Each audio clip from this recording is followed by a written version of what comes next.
I am Michael Strmiska. I teach world history, Orange County Community College in the US. And in the past, I've been a visiting professor at Scholle University and Riga Stradins University. I do research on new religious movements and particularly pagan movements. But today I'm here to talk about a different topic, and I will put up my PowerPoint so we can get started right away.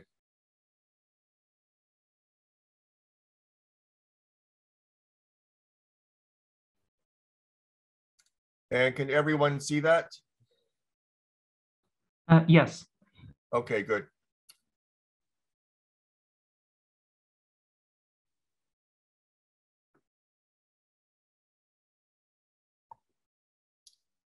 Okay, so we're going to talk basically about religion, politics, and the state. And first, I'll tell you the themes that we're going to investigate. And we'll first look at them in somewhat of an abstract theoretical manner, and then we'll make some effort to apply them to specific societies. First, we'll look at religion in society, looking at typical ways in which societies and governments relate to religion, either accepting or limiting religious diversity. Then, next topic will be religion and the state, with further discussion of how governments view and manage religion. The next theme will be religion and national identity, exploring how ideas of nation and national identity interact with religion. And then the fourth theme will be religion and politics, looking at how leaders use religion to gain and maintain power. And then the final theme is how religion eats the state. And what I mean here is how religion can overwhelm politics and the state. Okay, so the first theme is religion and society. And we need some definition of religion. So here's a very general one, which will be sufficient for today. A religion involves a community of people who share a relationship to something sacred or supernatural, with myths, beliefs, and rituals that express this relationship and a related view of life. As most societies contain different religions, the question arises, how should this diversity or variety of religions be managed? And here, let me sketch out several options. A, the different religions should have equal status in society and be protected by the state, that is, by the government. B, it is natural and best for one religion to dominate the society, and the state should enforce this domination. C, the state should persecute, expel, or exterminate people with the wrong religion. So, taking these three ways of managing religion and society, which of the following societies would seem to agree with these one or the other of these options? And again, the options: A, all religions equal and protected; B, one religion dominating the society and the state accepting and supporting the domination; and C, the state actively persecuting or otherwise mistreating people who do not belong to the majority approved religion, who could be said to practice, quote, the wrong religion. Saudi Arabia. Well, here is a state where I think the best description would be option B.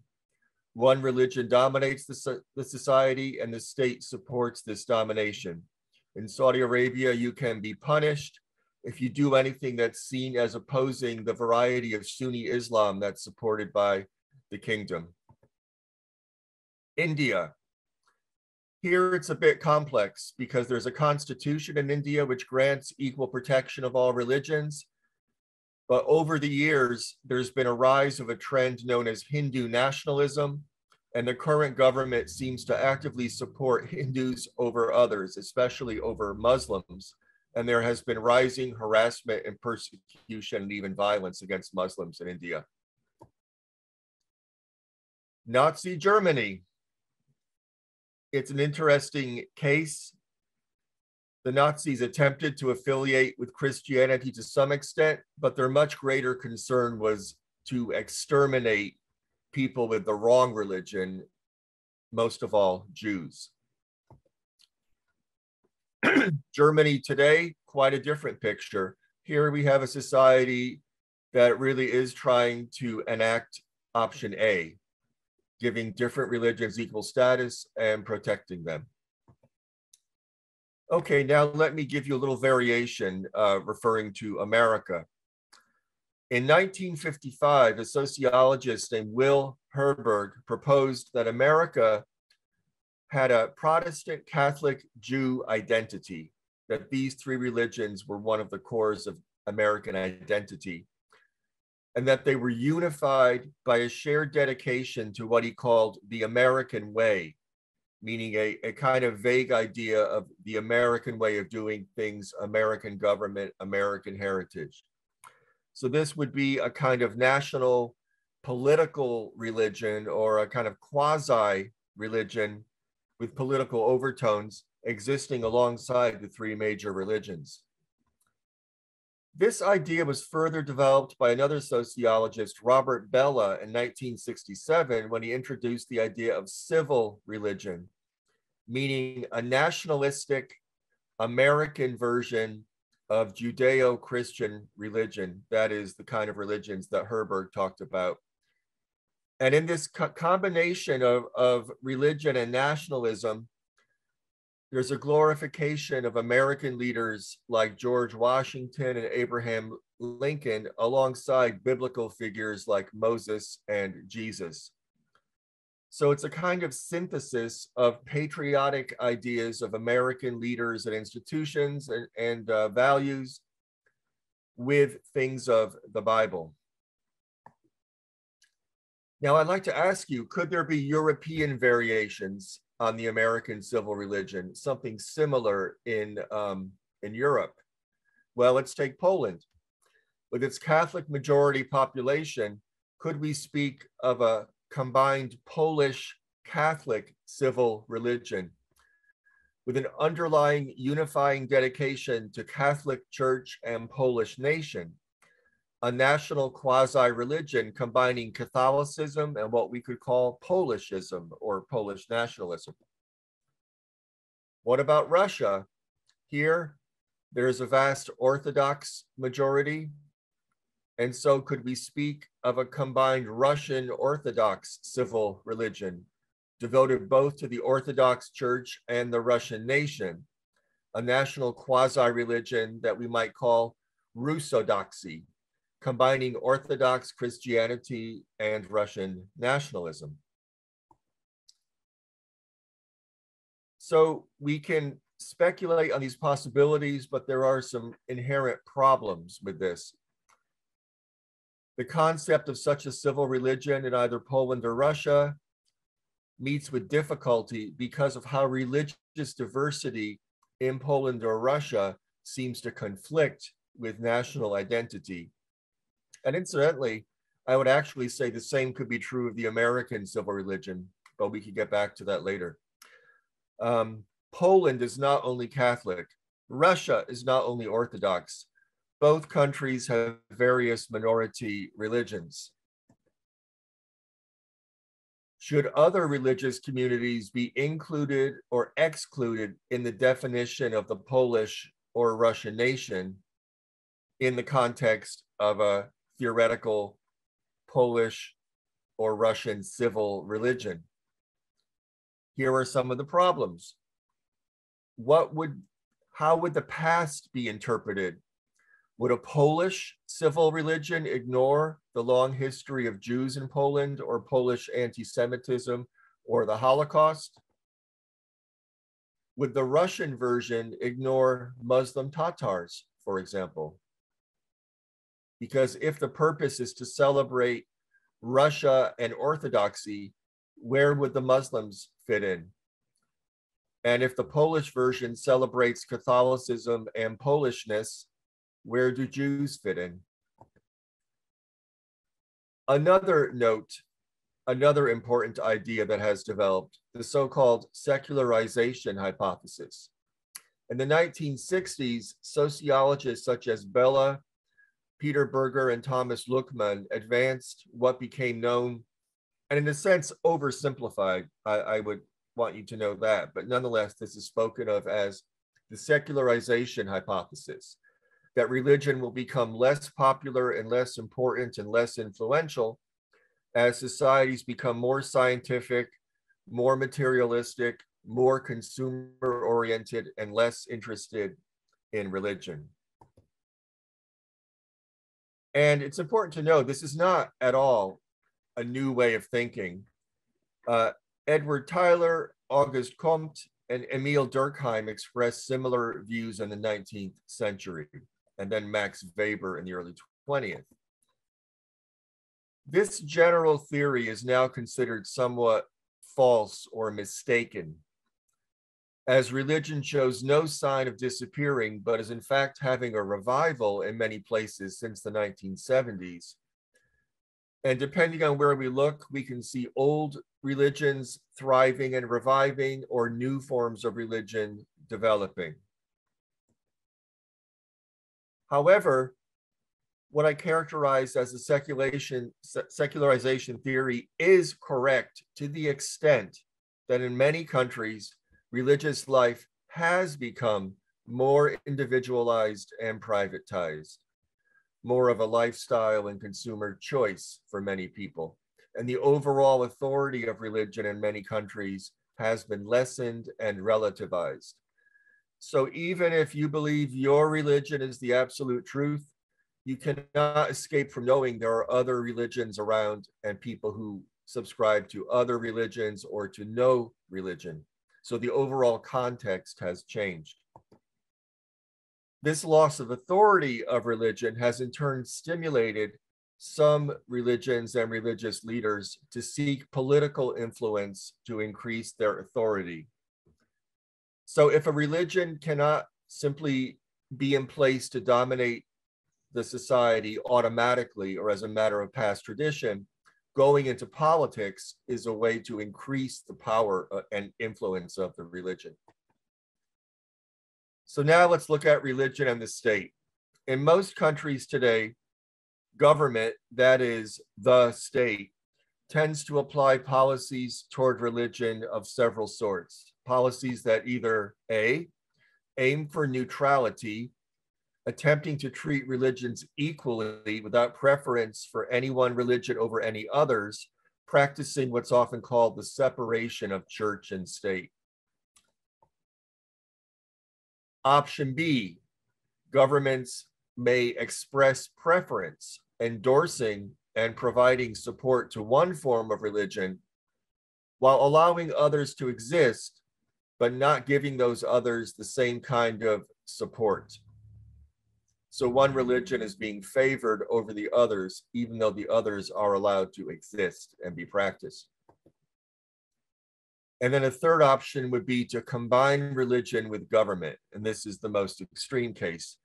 And this means aligning state policies with the favored form of religion and actively disadvantaging or prohibiting other religions. So most countries claim that their governments practice neutrality, but in increasing numbers seem to either practice preference, favoring one form of religion over others, or to be leaning towards actually combining religion with government, or to put it another way, giving religion stronger and stronger influence in the policies of the government. So let me ask you again, several countries, where would we situate them in terms of these options? Which way do they seem to lean? Pakistan. Well, here we have a country that has a constitution that seems to promise neutrality, but over time, the increasing practice is a preference toward Islam, and then even some persecution of other religions. Russia. Here we see a definite, well, it's a combination of A and B, we could say. There are laws, there's a constitution that allows for diversity of religion, but increasingly we see preference toward the Russian Orthodox Church. And then when we consider that Vladimir Putin has very closely allied himself with the Russian Orthodox Church, we might even say Russia is going toward option C. Japan, modern day Japan. Japan today has a constitution granting freedom of religion, and then different practice. The vast majority are Buddhist or Shinto, and there's only a tiny minority practicing any other religions. But they are not persecuted by the government. They may be under social pressure for being very small minorities, but Japan does try to practice neutrality from the state point of view. What about Imperial Japan? Japan leading up to World War II. Well, in this case, we have a case of option C, in that Shinto was the favored religion, but on the other hand, Buddhism was also incorporated into the imperial power structure. So both Buddhist temples and Shinto jinjas were expected to support the imperial government. And modern day Turkey. Here we have a country which after World War I firmly declared itself to have a policy of neutrality. That was the very strong policy of the leader Ataturk in the 1920s. And this was maintained for many decades.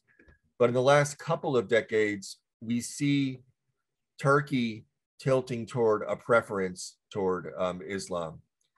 And one interesting example would be what has happened with the Hagia Sophia, the building that was once a great Christian cathedral, and then in Ottoman times became a Muslim mosque. And then in the times of Ataturk, in the 20th century Turkish Republic, it was made into a neutral building, a museum.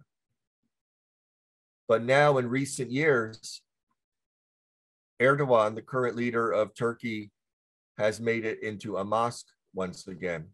So we see Turkey tilting toward a preference. And maybe we could even say it might even be tilting towards C. Okay, now here is another perspective to offer. A couple of scholars, Nikolaus Gvostev and Perry Glanzer, describe a state to religion relationship in Eastern Europe that is somewhere between state-church separation, neutrality, and overt state preference or alignment with a particular form of religion. The term they use is managed pluralism. And what this means is that in the society, there is a diversity of religion, and the state accepts the diversity. However, it grants different levels of recognition, privilege, and support to different religions. So it's kind of picking winners and losers in the religious market, you might say. The oldest, largest religions, that is with the largest membership, such as the Catholic Church in Lithuania, may receive financial support and the right to teach their religion in public schools. Newer, smaller religions like Romuva receive no such privileges. So this becomes a problem of whether such a society is really practicing neutrality when so much support is given to already very powerful religious institutions, making it very hard for other religions to compete. So in such a case, the state supports the dominant religion and helps it maintain or even increase its dominance. Because after all, if one religion is being taught in the schools and no others are, that religion gains a huge advantage, for example. On the other hand, other religions are allowed to exist, they're allowed to operate, and people are allowed to worship and practice the religion, but they receive little or no state support. So in this way, the state accepts pluralism, but it also limits it by favoring one or more religions over others. So the pluralism exists, but it's being managed in a particular way. Another important theme, or actually I should say our next major theme, is religion and national identity. So again, we need some definition. National identity derives from shared history and shared traditions, which can be of many types, but the most common ones would be cultural, legal, linguistic, religious, and we should also say historical or others. After the French Revolution, one definition of nation that became very widespread and influential was a civic definition of nation, meaning that all who live in the same territory, who share the same dedication to the same laws and same form of government, can all be considered members of the same nation. But a contrasting definition is more ethnic and racial, focusing on the nation consisting of the people who have the same history, language, and culture. And part of that could also be having the same religion. Most societies today have a rather confused relationship to these two definitions of nation, sometimes favoring a more civic definition, meaning if you're in this country and you follow the laws, you do your obligations, you're a citizen. But sometimes the definition is more ethnic, meaning we really prefer a certain kind of people in this country. And that could also mean people of the same religion, or at least people who don't have a certain religion that is considered to be outside the range of the nation. So in other words, the boundary between civic and ethnic definitions can be a bit muddy at times, but we can look at them as being ideal types for the sake of discussion. So now let's try applying this. In your opinion, do the following countries have a more civic or ethnic sense of nation and national identity? So again, civic would mean that all who live in the same territory and follow the same laws and government can be equal members of the nation. A more ethnic or racial definition is that the nation's limited to those who share the same history, language, and culture, and possibly also who share the same race and or religion. Latvia, is it defined in more of a civic or an ethnic sense? And I think here you'd find a somewhat muddy definition. The Constitution offers wide citizenship, but in practice, we find there is preference to Latvian ethnic identity. The United Kingdom. The United Kingdom, going back in history, is one of the great nations of the Enlightenment in the past. So we would think that it would have a very universal idea of citizenship. But with Brexit, we see how many people actually wanted a more ethnic or racial definition. And they also were very concerned about people coming to the UK with a non-Christian religion, namely Islam. So the UK is a place where we can find the laws say one thing, but popular opinion and political practice seems to say another. So as is often the case, the civic ethnic division is not really so clear in practice. What about Israel? This is a very complex case because Israel is designed as a constitutional democracy, which would appear to allow equal rights to all of its people. But on the other hand, it's designed as a Jewish state, which clearly gives preference to Jewish Israelis. So it's a very murky, complex situation in Israel. And then let me ask, do any of these have a purely religious sense of nation? Well, I don't think we'd say that of Latvia.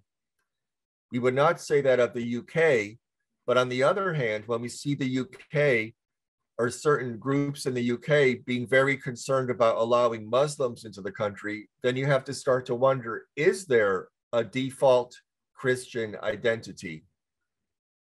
And then in Israel, we do have an official Jewish identity, but on the other hand, you do have a constitution that supposedly grants rights to people who are not Jews. So it is complex. Yes, so as I was saying, although in theory, the civic and ethnic definitions of nation and national identity may seem quite clear and distinct, in practice, they interact, combine, and blur. But I would say in many cases, we see the ethnic principle overpowering the civic. So to put it in simple terms, the country may talk civic, but its action is ethnic. And if you're on the receiving end of that distinction, that can be quite damaging for your life. And one of the ways this happens is through an interesting loophole concerning who is considered a citizen and who is granted full membership and full rights in the society. So in many places where there's some kind of controversy or dispute over national identity, immigrants, and so forth, we find the area of the law where this really comes to a head is in the definition and requirement of citizenship. And that's where we really get into a struggle between civic and ethnic. Because here we find that although the civic idea seems to suggest that all people in the society can be equal if they meet certain requirements, which could include language, knowledge of history, knowledge of the law, such things. However, these criteria can be manipulated to exclude people who do not fit ethnic criteria, which can also be religious criteria. And that doesn't always happen directly or explicitly, but we find that the result shows that there is something happening. So a society can seem to be a very democratic country with a lovely constitution, but it can still practice discrimination against members of ethnic or religious groups who become branded as non-citizens. So, question arises, are minority groups such as racial, religious, or ethnic minorities entitled to full state recognition and protection as members of the nation? And again, to review, if national identity is defined in civic terms, such minorities can be respected as legitimate members of a broad and diverse national community and granted rights and protection under the Constitution. This is sometimes called liberal nationalism, a nationalism that is broad and inclusive. And this is a form of nationalism that the Lithuanian political philosopher Leonidas Donskis was greatly interested in if you read his writings. But alternately, if national identity is defined in ethnic terms, then minorities with different language or religion or skin color may be viewed as dangerous, disloyal alien forces that threaten the ethnic, racial, or religious unity of the nation. And you know, it's interesting, words like diversity and unity have quite a lot standing behind them. Because you'll notice when politicians talk of diversity, they want to be inclusive to people with different characteristics. But when politicians talk of unity, they sometimes are suggesting they really are only interested in one type of people and they don't so much like others. So, as ethnic nationalism often blends religious, racial, and ethnic elements together, there may be little tolerance for any divergence from the ethnic, religious, and/or racial norm. Now we get into politics. Electoral politics is what I mean here. In democratic societies, politicians need to persuade voters to support them. One way to do this is to offer programs that are designed for the entire population, the entire electorate. And we can sum this up as something for everyone or all for all, giving everyone equal rights, access to the same programs, the same support, etc. But another political path is to seek the support of one group in society. And if you want to be elected, you're going to cater to the majority group. Obviously, some other group that is seen as a threat to the majority group. And so this is a stance of us against them. And how do these political strategies apply to religion? Well, the all for all option doesn't really focus on religion, because here the idea is that the programs will be for all people regardless of their religious identity or religious practice. But us against them politics can at times focus very heavily on religion, often in combination with ethnicity. Here, politicians who are using this kind of profile claim to protect the preferred religious or ethnic groups, which will often be the majority religious or ethnic groups, against those who are seen as dangerous, such as Muslims in many European Christian majority countries. In times of social stress, which is frankly, most of the time, right? We tend to be in stress most of the time. Either strategy can be popular and win elections. So you can find cases of politicians who offer an all for all program and they win, or us against them politicians can win. So let me ask you, do the current elected leaders below seem to more often advocate A or B? And again, A, all for all, B, us against them. And the them, the dangerous others, are often such groups as Roma, Muslims, Jews, homosexuals, immigrants. The UK. Well, here in the UK, you have such programs as the National Health Service, which is a fine example of an all for all program.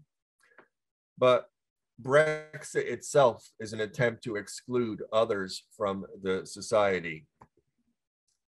What about India? Here, increasingly, well, I should say historically, going back, India began as a country with socialist leadership and all for all policies. But in the last several decades, with the rise of Hindu nationalism, we see much more of a us against them stance of the government, with Hindus preferred and Muslims disadvantaged, also Christians. What about New Zealand? I think in the current time, New Zealand has become seen by many as kind of a tolerant, pluralistic paradise. But it wasn't always that way. New Zealand, like Australia, began as a British colonial society in which the native people were not only disadvantaged, but in some cases nearly exterminated. But in recent times, in New Zealand, we see a real turnaround where the native indigenous people and traditions are being much more included and protected in society. So that the case of New Zealand and the case of India, in fact, show us how over time, these political profiles or strategies shift. No society remains the same. And there may be periods where you see the leadership and majority of population being agreeable to all for all policies. But then at other times, especially when there's social tensions, when there's fear of immigration or things like this, then you see us against them becoming the guiding principle. And what about Lithuania? Would you say it's more all for all or us against them? Okay, let me mention one very interesting political thinker whose ideas I think are actually quite dangerous, but have been very influential and are important to consider. This is Carl Schmidt, a German political philosopher who is best known for developing a very nice scholarly justification for the Nazi policies of Adolf Hitler. And one of the reasons he's such a key figure in political theory is that he argued that the state had an essentially political nature and purpose. Originally, he came to fame as a proponent for the Catholic Church taking on a strong involvement in politics to oppose liberal and communist policies. You may recall that the Weimar Republic of the 1920s in Germany was actually a very pluralistic, open, liberal state, which the Nazis and some conservative Christians really hated because they saw things like homosexuality becoming more acceptable, which they could not tolerate. Schmidt's key notion, and this is where he is so influential, and I would also say so dangerous, is the idea that the state and the leader of the state must always have an enemy to organize and mobilize against. And if you think about that for just a second, you realize this is a definition of the state and political leadership, which means that you should always be dividing the society into us against them. That's being taken as the normal state and a good state for a society. It's good to have an enemy to hate and beat up on. This creates unity, and if you're a leader, this gives you power. And sadly, we can see that Schmidt's advice continues to be followed by many leaders right down to the present. This has become a permanently recurring political strategy in many societies, many political parties, and many leaders. And in fact, in 2020, the liberal-minded Polish politician and the former European Council President Donald Tusk stated, Carl Schmidt would be very proud of Viktor Orban, the Prime Minister of Hungary, who in the last 10 years has definitely made strong use of an us versus them style of politics. And Orban, you may know, proudly proclaims that Hungary is an illiberal state, that it has abandoned the old liberal principles of openness and neutrality. And if you like, there is a article with an interview with Tusk where he elaborates these views. Okay, now a further dimension of the relationship of religion to politics is that religion may come into politics through the formation of religiously affiliated groups that organize events and communication strategies to support particular social policies. And such groups may actually become political parties in time, but they start off and often remain political pressure groups that loudly and persistently advocate for certain ideas or causes. And I could give you the example that in the United States, abortion was legalized in 1972. But ever since that time, there have been very well organized, very active anti-abortion pressure groups, and that now seem to have achieved influence in the Supreme Court of the United States such that abortion may become illegal in coming months. Many people are predicting this now. And that shows the victory of such pressure groups. So, examples of pressure groups, as I said, groups that oppose abortion. We also have Christian groups that oppose gay rights.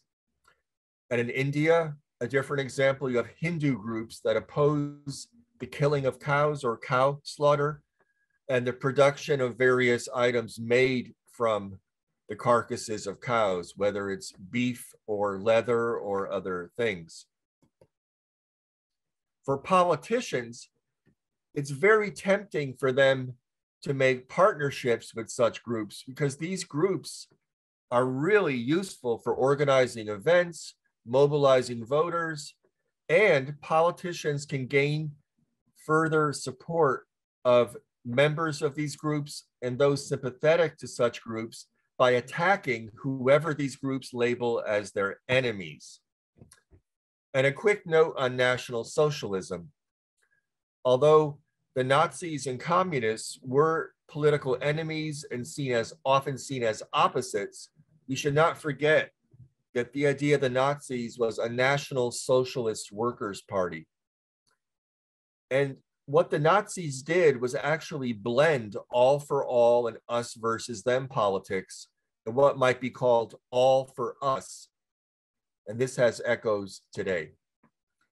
The Nazis, like some right-wing parties today, such as in Poland or Hungary, offer social benefits for all members of the nation, but you have to be a member of the nation. So in the case of Nazi Germany, this meant only racially pure German citizens. Others, such as Jews, were excluded, exploited, even exterminated. And in the modern version of this kind of politics, we find that immigrants, Roma, gay, lesbian, bi, trans people, and Muslims are often the excluded them in the us versus them equation. Okay, now my last theme, what I call religion eats the state, which I mean the situation where the involvement of religion in politics ends up with religion overwhelming and, in a sense, swallowing the state. In recent times, we find that many societies have been heavily influenced by religious factors. This often starts by politicians seeking to gain support by offering preferential treatment to a particular religious community or a particular religious point of view or political positions advanced by a religious community. Politicians who form such alliances with religious groups often find they must do more and more to please the religion. And so the politicians become increasingly dependent on the religion, which may over time become the dominant factor in the politicians' policies, and if they are in power, the actions of the government. And alternately, an ambitious politician may discover that using religion is their best path to power, and so they may consciously manipulate religion to make it serve their quest for power. The politician will identify themselves with the chosen form of religion at every opportunity and define political opponents as enemies of the national religion. If successful, this strategy can actually help to make the politician immune from criticism, as he or she or they is not just as a politician, but perhaps as a divinely inspired leader, beloved of God. This can make opposition to such a politician increasingly difficult, as opposing politicians can be defined as evil and anti-religious. Once religious groups have influence or control over the government, they may rewrite the laws and constitution to agree with the ideas and values of the religion. This often leads to more representation of the religion in public institutions, or prohibiting lifestyles or symbols or other things seen as offensive by the now governing religion. Examples: promoting religious activity like Bible study or prayer groups in schools, which means a government-sponsored or government-accepted promotion of Christianity, while in some societies we find the veil, a symbol of Islam, being prohibited for women to wear. So in this case, one form of religion is being advanced, the other is being oppressed, and this is being done to please the Christian religious majority. Once such practices or laws are established, any attempt to reduce or reverse them will cause a massive protest by the governing religion.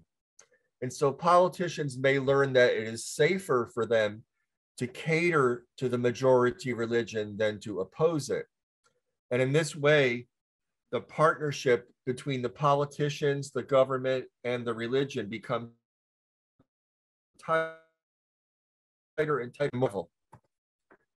Politicians may begin by thinking they can exploit religion as a source of support, but they may find that what happens in the end is that they become servants of the religion. And it is not necessary for a politician to be personally religious to really care about a religion to become the leader of a religion-dominated government. All they have to do is make clear that they will serve the interests of the religion, which ultimately may make them a hostage or servant of the religion. And now I'll give you some examples. In Pakistan, a country that began as a constitutional democracy, their democracy and their tolerance of diversity, especially religious diversity, has been undermined since the 1970s by a succession of politicians, not all of whom were very religious at all, but who saw the need to please Islamic religious authorities and to cater to the majority religion of Islam to gain support and avoid opposition. In India, the once proudly secular state of the socialist leader Jawaharlal Nehru is tilting in an increasingly pro-Hindu, anti-Muslim direction under the leadership of Narendra Modi and other leaders at state and local levels. In Indonesia, we see an increasing scapegoating of Christians and Chinese under President Joko Widodo, who caters more and more to the Muslim majority. In Israel, the government has faced increasing pressure from Jewish settlers who reject the rights of non-Jews in Israel and who seek to take the lands that is owned by Palestinians who are ethnically Arab and religiously Muslim or Christian. And in America, Donald Trump depended heavily on the support of socially conservative evangelical Christians who saw him as their champion, even though he was not known for being very religious. And since I am an American now speaking to you from America, I could tell you I've heard many discussions about this of people saying, how can it be that Donald Trump got so much support from conservative Christians when they know he's not one of them? Well, the answer is these Christians were satisfied. They were content, believing that Trump would serve their interests, even if his personal behavior was morally offensive. Was this a marriage made in heaven? Well, it certainly worked very well for Trump politically. It also worked very well for the conservative Christians, because as I said earlier, the issue of abortion has now tilted in a conservative direction. Trump appointed several new judges to the US Supreme Court, and it seems that these new judges are willing to overturn the old legality of abortion and thus to make abortion illegal. So Trump was a useful political instrument for conservative evangelical Christians in the United States. Another way religion affects society is by influence over public culture. Education is often a central focus of religious groups seeking to control or influence culture.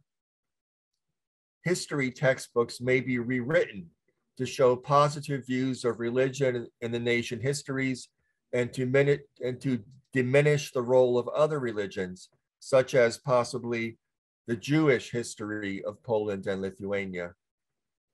Classes that promote the dominant religion will be introduced into schools.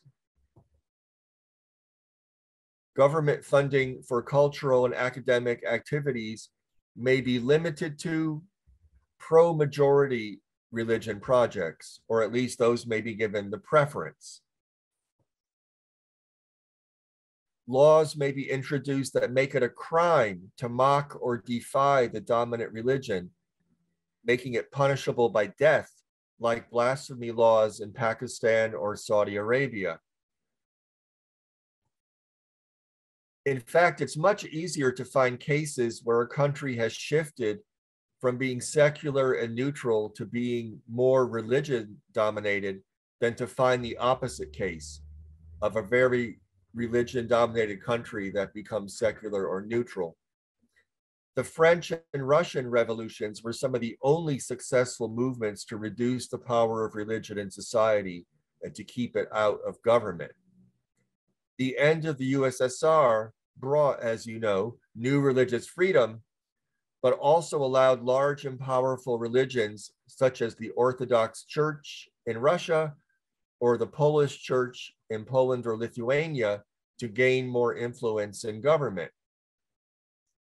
Poland and Hungary both seem to be moving toward one-party government with parties heavily dependent on the Catholic Church. Could the same happen in Lithuania? Okay, so now I'm going to give you kind of a pop quiz just to shake things up a little bit.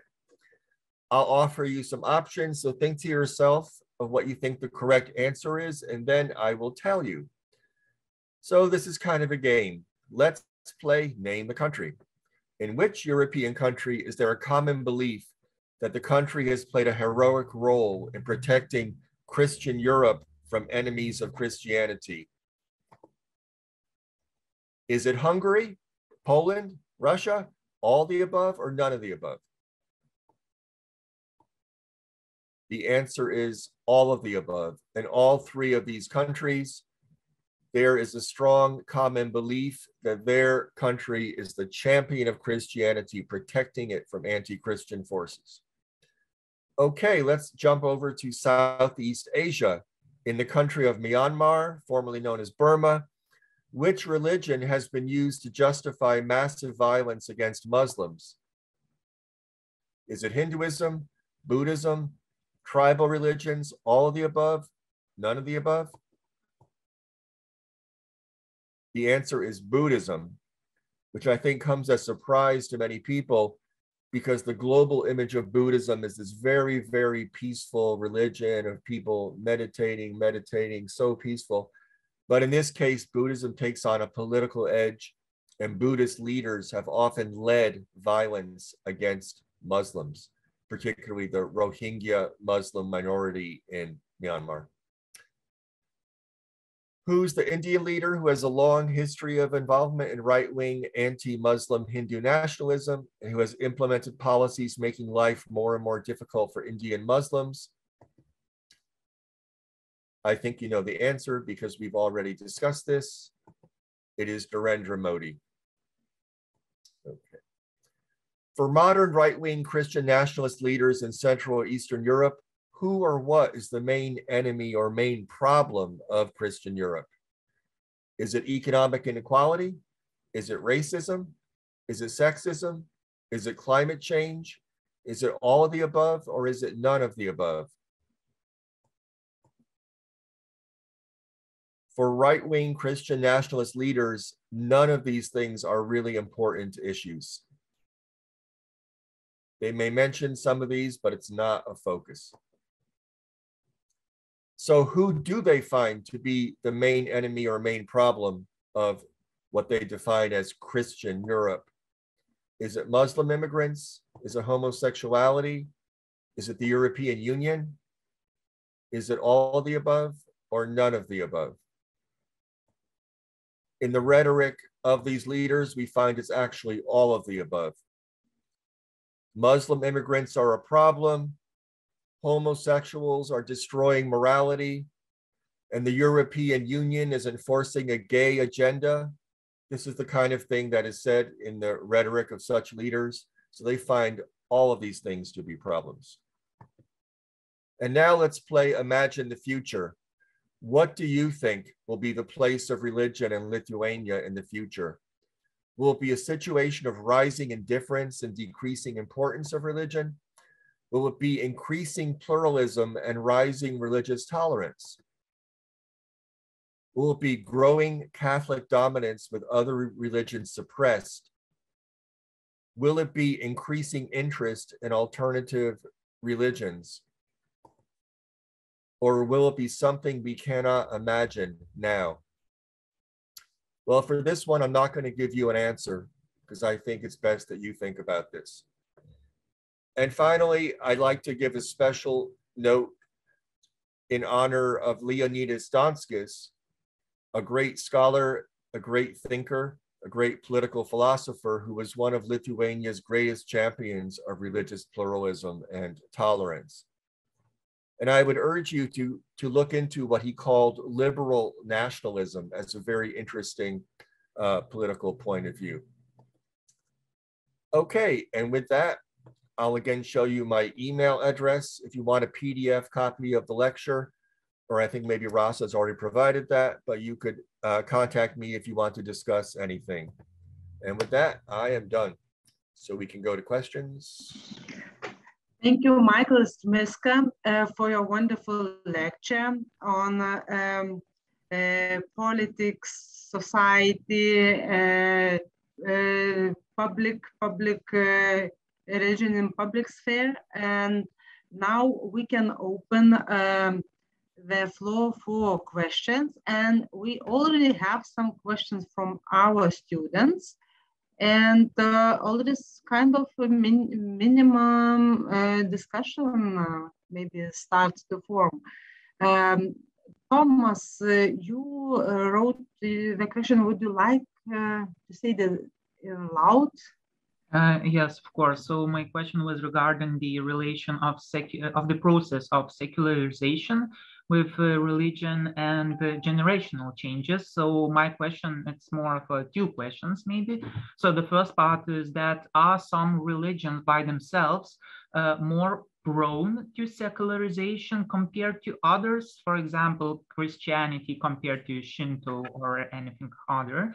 And the second part of the question is, do generational changes speed up the process of secularization? Because, well, to my mind, as I see in like at least Lithuania, the generational opinion changes, like older people are more into religion and the younger people are more further from religion.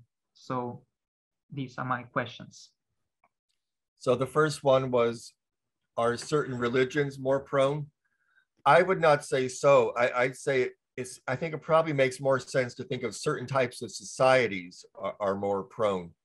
So in the last century, countries that have embraced what we could call Enlightenment values and also who have given more priority to science and developed a more individualistic lifestyle are more prone to secularization. And as to generational change, it's an interesting one because like back in the 60s, the reason a number of thinkers were entertaining this rough idea of a inevitable movement to secularization is that it may have looked like it right then. But since then, subsequent generations have in some cases turned more toward religion, in some cases less. So I think you can't really make a clear line, although there is one point actually where you could.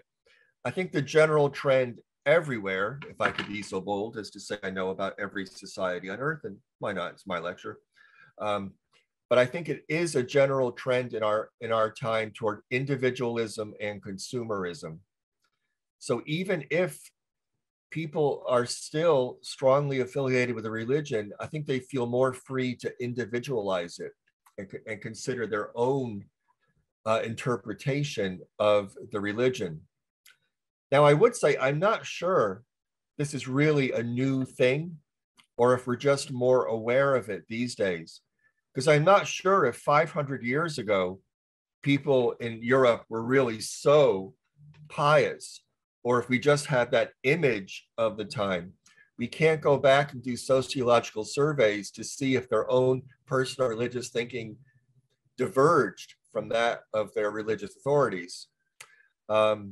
So to me, that's a very interesting open question.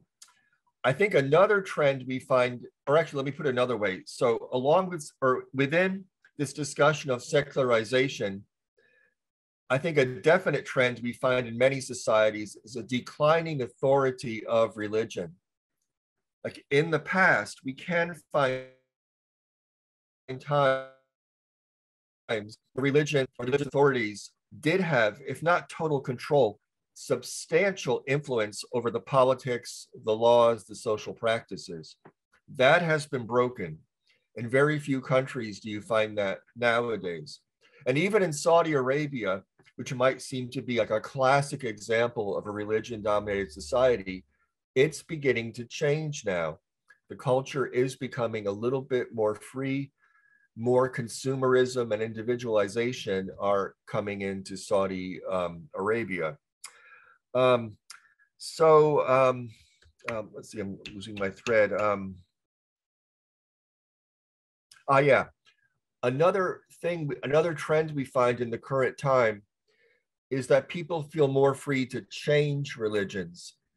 I think those of us who've done research on religious movements know that when you interview someone who's involved in this or that religion, you'll often find that hasn't always been their religion, that they may have shopped around and shifted from one religion to another. And in some cases, they end up back with their childhood religion. So there is a lot of variation. Japan, I think, is a very interesting case, because if we think of how Japan went through this true social revolution in the 19th century with the end of the Tokugawa and the Meiji Restoration period, they were flooded with new ideas from the West. And Japan has adapted to this revolution in very interesting ways. And I know from living in Japan that religion is a very free-floating structure in Japan. It's almost like the difference between owning a car and using, like, I think you have it in Lithuania, the Zip car service, or maybe it's by another name, but where you can rent a car like for 3 hours. Like you need to go to a dentist on the other side of Lithuania, you can rent the car. That's kind of how people relate to religion. They tap into it when they need it, when they're thinking about it, but it's not with them all the time. So, and then in Japan, there was the interesting change that in the Meiji period and in the several of the decades after that, to the end of World War II, the government was very strongly supporting a certain form of Shinto, and along with that, actually certain forms of Buddhism that agreed to cooperate with the imperial government. But since that time, because of the Constitution that was written with a lot of American input, but also I should mention the input of Japanese socialists and communists who were sick of seeing the government so allied with religion, that religion is really kept out of the Japanese school system. There's a real attempt to keep it as something private, secular, separate. So that's a massive change in Japan. And I had the bizarre experience of living in Japan for a few years, teaching at an English language college, and discovering that often my Japanese students knew very little about Japanese religion, and that in some cases I knew more than them, even though I knew only a very basic picture, but they really were almost blank. They had so little information, because after World War II, the general trend was really to discourage religion. But I left Japan in 2005. The situation may be changing again since then. Okay, another question? Yeah, thank you, Michael. It was very interesting, especially about Japan. I had sub-question, but you took the case. So it was really like you told some nuances which were quite interesting. We have like kind of comment or like remark, I believe, for Thomas' question. I'm afraid I will not pronounce correctly. Eine Svino. And you told about Britain, but probably you gave us example of secularization of country. Yes, as an example. Could you elaborate a little bit more? Eine. On which point? I don't quite get the question. That was like Thomas posted in a written form the question, which he told and we discussed now. You elaborated more the answer.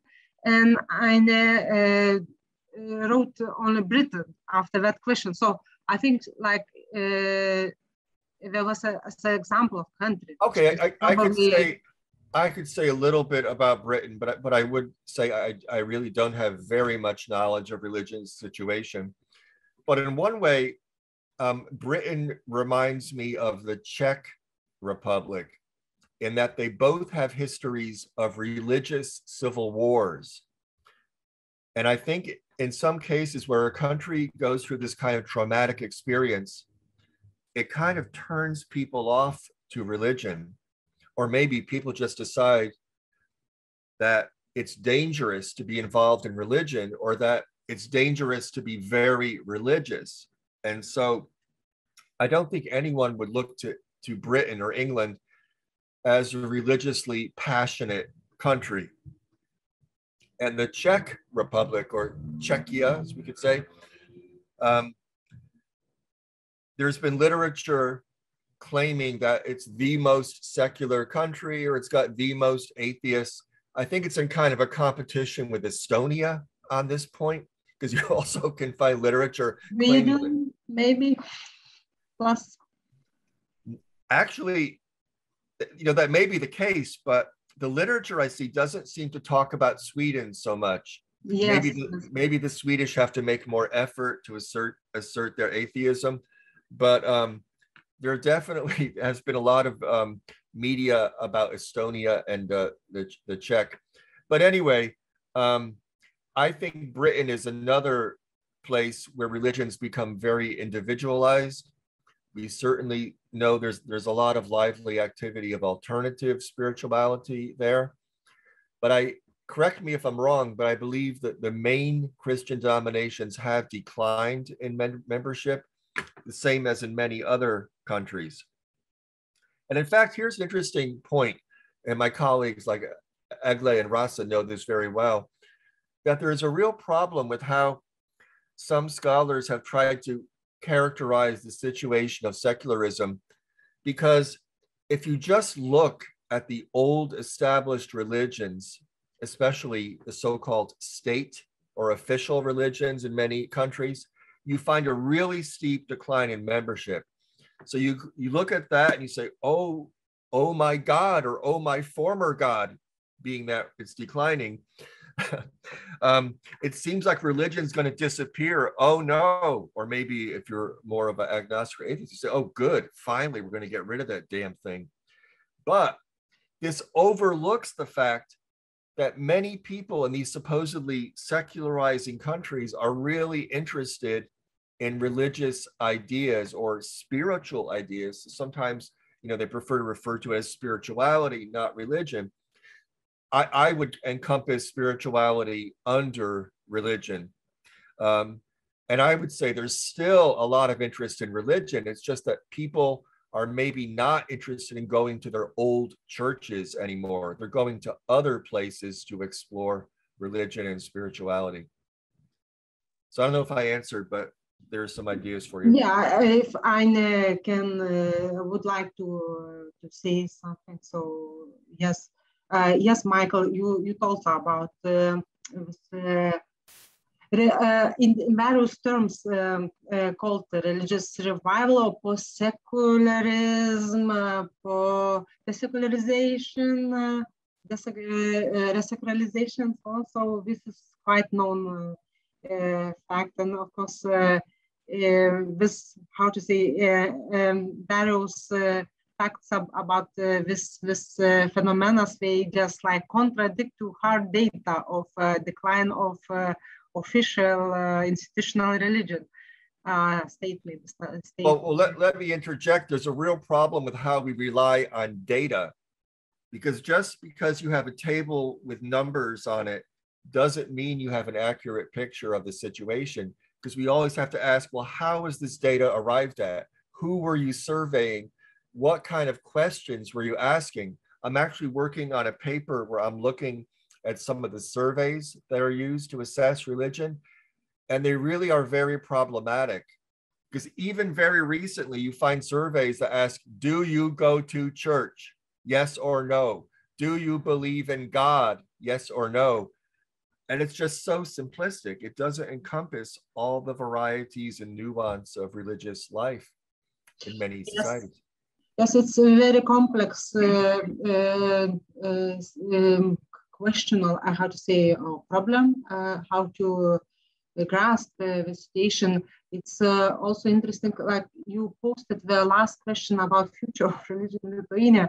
So it's interesting how it is going to be regarding data, because we could track how to say this hard data situation by referring to national census of housing and population, and it was made manually. But now it became like, how to say, now it changed since 2020. Now statisticians take all available data from various, how to say, statistical sources. So this way, how it was recorded religious belonging is going to change. So it's very interesting. We still don't see very detailed data on how to say affiliation and other interesting issues. But I compare with countries, for example, Sweden, where they don't have this kind of physical eye-to-eye discussion, or like a possibility to affiliate yourself to some one or another religion, and it's very hard for colleagues, for scholars to analyze this data. So in Lithuania, it's going to be also not so easy for scholars of religion. So I would like to invite our other student, Vaiva Lukšytė. Vaiva, you wrote the question. Maybe you would like to say it loudly.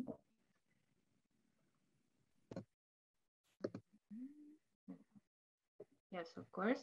So looking at all these examples, it seems like an effect of dominant religion on society and politics is not very positive. So my question is, are there any cases of dominant religion affecting society positively? One that comes to mind, obviously for me as an American, is the civil rights movement in 1950s and 60s United States, because most of the leaders fighting against racism and racial discrimination, or I should say, yeah, I guess I could simply say most of them were Black Christian ministers, including Martin Luther King, and they used religious language to cultivate their political concerns and their demand for equality. But that history, though, it's a very strange topic, because in the 19th century, some of the pro-slavery people placed it upon the Bible, and they would say, well, look, it's fine. There was slavery in the Old Testament. The old Jewish patriarchs had slaves. So you see, it's just the way it should be. So that is one example that comes to mind. Another one is, I know that in Thailand, there were Buddhist monks trying to promote ecological concern, and they came up with a very clever strategy. They would have trees initiated as Buddhist monks. So they would confer the status of Buddhist monk onto a tree, and then the tree had to be protected according to law. So those are two examples, but I have to say, in my thinking about religion nowadays, it does seem in our current time that often religion is allied with right-wing forces. It doesn't need to be. I'm sure there are other examples, but this is what I am mainly aware of at this time. So does that help? Thank you, Viva, for your question. I don't see any more questions, so let me call on someone then. You can't escape this lecture without speaking. Since you were spending time in the UK, could you give us any comments on what you saw about religious life there?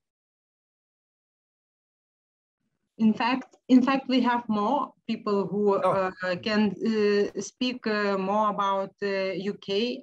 We also have colleague Vaishnavi Skrinivas. We got acquainted with her during the conference on religion and politics. So Vaishnavi, if you would like to share your view, some insights, so you're welcome. And Agle? Hello. Yes, I do live in the UK, but I'm not sure if I can comment on.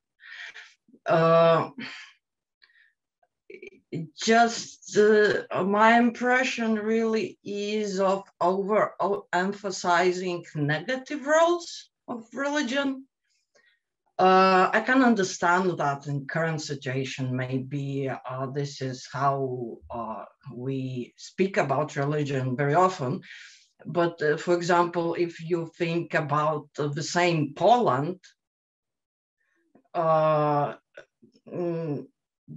before Catholicism there acted as a strong force that contributed to the fall of the socialist regime, contributed to democratization processes and so on. And the same situation was in Lithuania. And maybe this is a problem that scholars as well as religious people who support, for example, democratic values, they allow right-wing religious people to speak more loudly. And let me actually add, since you mentioned Catholicism, the Pope, our current Pope, actually is a spokesman often for liberal values. Like he's speaking out against the invasion of Ukraine. And he has not directly, but to some extent, made some statements that were favorable to gay people. And that reminds me that in Latin America, in 1960s and 70s, there was this particular political form of Catholic theology called liberation theology, which was very oriented toward helping the poor and creating more social equality, et cetera, things that we might ordinarily associate with the left. However, there is a funny irony, because when we take some of the classic leftist or even socialist concerns of an equal society, we don't want so many rich people, we want to help the poor people. This is all prefigured in the Gospels in the New Testament. These could be seen as the social teachings of Jesus Christ. And some scholars have commented there's kind of a parallel between the Christian idea, the hope of a kingdom coming where everything will be equal, no more suffering, no more inequality. Well, that also seems to be what the communists were dreaming of, that they would create this wonderful equal society where everything would be fine. So we could say maybe communism is based on some Christian ideals, though not directly. Yeah, thank you. Agla, would you like to say anything else?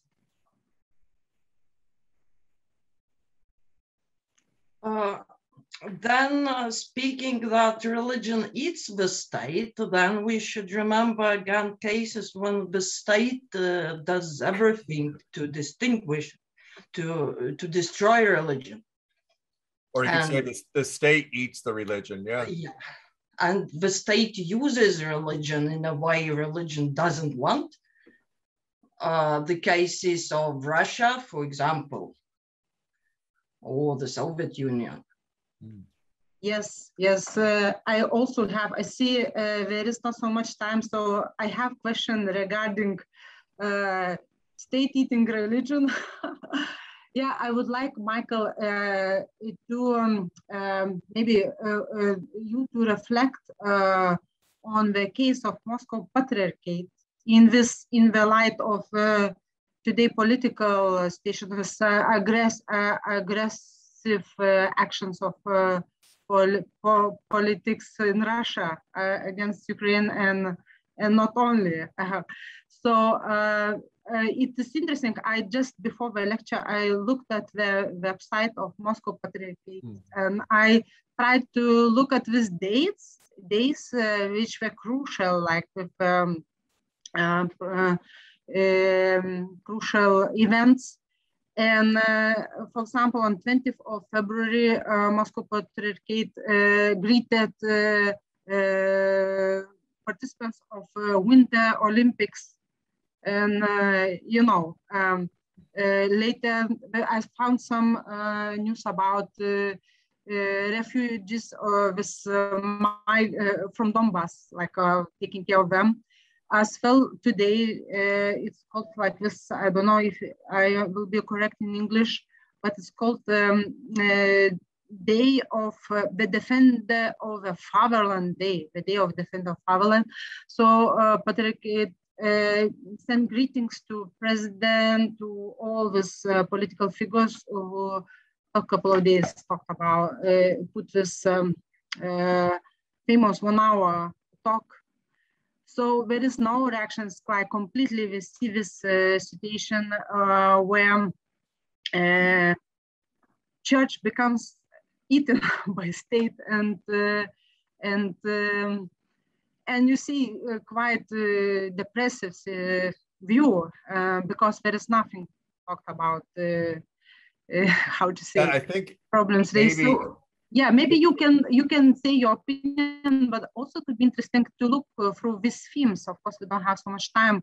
Maybe to take religion and politics, religion and state. But you can talk. We have 5 minutes more. Well, this particular situation, I don't really know so much about, but I just wanted to comment that we're using this language of, who eats who. I think maybe in Russia, between state and religion, it's kind of mutual cannibalism because they're both using each other. Putin is definitely making use of the Orthodox Church to support, his authority. But the church is also making use of Putin to increase their own power over the society. You've seen the changes in religious laws in the last 20 years in Russia, becoming more restrictive, making it more difficult for minority religions to function. And the particular incident you're talking about, I think here, if I understand it properly, I may be wrong and correct me if I'm wrong, but I think here we just see a simple example that the church is happy to support Putin's policy in attacking Ukraine and defining it in patriotic terms. This Day of the Defenders, it's trying to say that, this is part of the great Russian heroic narrative, and the Ukrainians were all Nazis. We beat them before, we'll beat them again kind of idea. But the thing I want to bring up, and maybe someone here could say more, in terms of the relationship of Ukraine and Russia, let's not forget a few years ago that the one branch of Ukrainian Orthodox Church gained independence from the Moscow Patriarchate.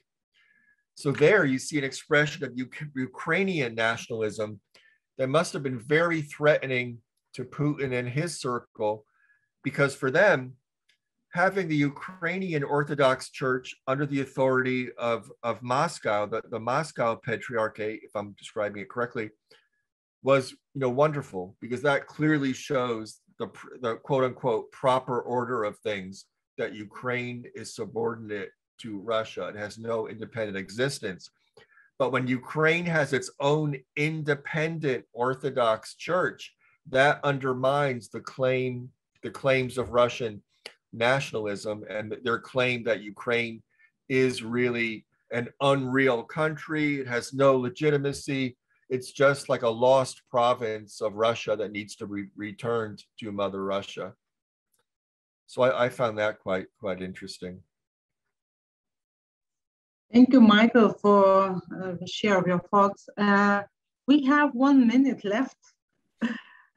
Does anyone? Oh, yes, Vaishnavi. You're welcome. Thank you, Rosa. And thank you, Michael, for this talk. It was really interesting. My question's actually kind of going back to the question regarding if some religions are more prone to secularizations than others, and kind of relating that to the West versus East dynamic, and how certain religions in the West may have more kind of built-in tendency, or like just secularization may have built-in tendency regarding those religion versus some religions in the East, like Hinduism, Buddhism, etc. So what is your thoughts on that? Well, looking at India, here I don't have knowledge. I can more just sketch out questions that I would be interested to know. I'd be curious if in India, where you have a rising middle class, a more prosperous group, I believe many of them have been very supportive of Narendra Modi. But I wonder if we look at that over time, if they will begin to become more secularized because they have more consumer choice, they have more options to make individual decisions. So I don't know if that will be the case, but I would be curious if that will be the case. And my speculation is that it will be the case, but I could be wrong. And, in America, it's quite interesting. We've seen a real rising profile of Indian Americans who are very prominent in areas like science, technology, medicine. I would be curious to know their religious affiliations. Because, in fact, another point to consider we haven't even talked about is that we human beings are very capable of compartmentalization, right? We can maintain two identities in our heads that could be totally at odds with each other. So you could be a fundamentalist Christian on Sunday, but on Monday you go work in a scientific lab that might seem at odds with some of your religious beliefs. And I wonder if that might be true for some Indian Americans, and also for Indian scientists and technicians and such in India, where you have, the rise of a huge tech science areas like Hyderabad and so forth. But I really think maybe the key to secularization is or one of the factors that really seems to push it is when you get a more individualistic lifestyle, and then you can pick and choose between religions, provided your society allows for that. Like I mentioned, Saudi Arabia, I think there we might start to see more of this because the culture is opening up. But in India, there is that real problem of the us versus them dynamic.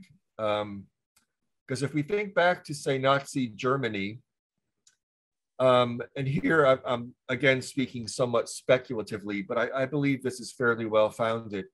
Not all Germans supported Nazism, but once Nazism gained a certain hold on the society and gained control over the levers of many social dynamics, many people would go along with it simply because they would lose so much if they opposed Nazism. They could lose their job.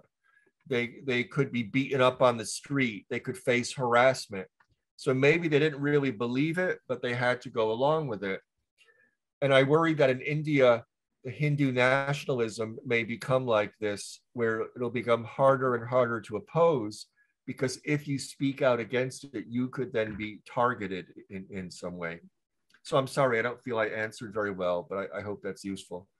No, I think that was an interesting point, especially regarding the compartmentalization. That was quite interesting. Thank you. Thank you, Vaishnavi. Okay, our time is passing. How to say, like, oh, it's ending, but we have a question. If we all agree, let's have a couple of minutes more. We have a question from Aine, colleague from University College Cork. Aine, I'm sorry, I said that maybe I don't pronounce your name correctly. If you would like to ask by yourself the question, this very interesting question as well. Okay, I can say, do you think that there are religious issues involved in what is happening in Ukraine? Well, actually, that's a great question, because here I would see maybe this is what I refer to as Russodoxy, a combination of Russian nationalism and religion. Because I think by far, obviously, the main motivation is political. It's even personal. It's Putin's desire for Russian empire. But the idea of Russian empire has so often been intermingled with Russian orthodoxy that I don't think it's easy to disentangle them. I mean, of course, there is the historical fact that they were disentangled for 70 or so years under the Soviet Union. But it's amazing to see how the old partnership of church and state in Russia came back so strongly as soon as the pressure was off. As soon as it was acceptable, we see that building up, especially when Putin comes to power. I don't, and some of you might know better and speak out if you do, I don't think in the 90s, Boris Yeltsin was really catering to the Orthodox Church very much. But once Putin came to power, he soon saw the utility of this. But do you think, and here I just ask anyone, I suspect, and here again, I'm speculating, I do not know for sure, this is just my sense of situation. It seems to me that Putin in Russia may be a bit like Trump in America, that I don't think Putin is really seen as a religious person, is he? I think it's more that he has formed an alliance with the Russian Orthodox Church. But do you think he is perceived as someone with deep religious faith? Anyone? How to say, it's like if to refer to your lecture when you were telling like politicians might use religion for their interests and aims. So of course it's very clearly visible that it's not how to see inside the approach, but it's quite instrumental approach towards religion, and also some consequences of weakening, I could say weakening autonomy of Orthodox Church in Russia, but we see it's not kept anymore how it used to be, in my opinion. Yeah, I see Ina's answer, but it's interesting because notice the statement is Putin is portrayed in the Russian media. Yes. Well, yes. The Russian media is controlled yes. by Putin and his associates by and large. So that only shows us they want to portray an image of being religious. But I'd be curious if average Russians, so to speak, perceive Putin as really religious or just as supporting the church. It is interesting. Maybe there is some research. It would be interesting not to have opinion, but about to have some more solid data. Yeah, because I believe in Russia there is at least one research institute that is internationally respected that does survey research. It starts with an L. I can't think of the full name. Levada Center. Maybe, yeah. I am correct. Yes, it's quite respected. So Yeah, we really went over time. It has been very interesting and lecture and discussion. If anyone wants, like, very short to say something very shortly, I think we can still do that. Looks like we gathered some ideas for reflection, for our individual reflection. And thank you, Michael, for your time and for preparation and for sharing your knowledge. And I hope our students and our participants have enjoyed this hour, couple of hours, 1.5 hours, and see you in. And let me say, and thank you, Rasa, for inviting me. It was useful for my own thinking to have this obligation to develop this thinking further. And I found the discussion and the questions very productive. So I thank you all. And I'm very sorry that I have to leave Vilnius now. Yeah, we will meet in Vilnius, I hope. And see you in other dimensions in Vilnius as well in the near future, I hope. And thank you again for everyone for being here, and see you again in other contexts and dimensions. See you.